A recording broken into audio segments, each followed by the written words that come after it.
How do you feel, Mr. Menendez? Former Senator Bob Menendez was sentenced to 11 years in prison for what prosecutors say was a scheme to enrich himself with cash and gold bars and acting as an agent of a foreign country, Egypt.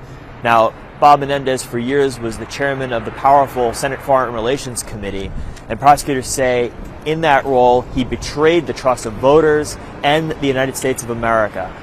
At some point along the line, Judge Sidney Stein said he lost his way and went from a life of public service to personal enrichment.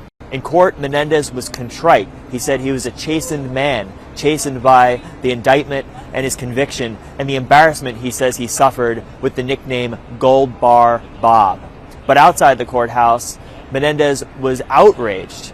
Speaking to reporters in front of microphones and cameras, he called this a political prosecution. And he said that this federal court district, the Southern District of New York in Manhattan, is the Wild West of political prosecutions. President Trump is right. This process is political and it's corrupted to the core.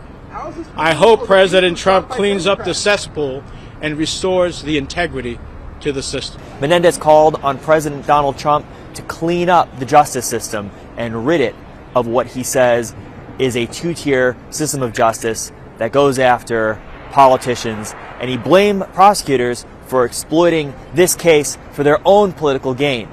Now, Menendez's lawyers had asked for no more than 8 years in prison. Prosecutors asked for a minimum of 15. Sentencing guidelines said that Menendez could have been sentenced to somewhere between 24 to 30 years in prison. The judge said he did acknowledge Menendez's life of service as a politician, as a public servant, helping people through crises such as Superstorm Sandy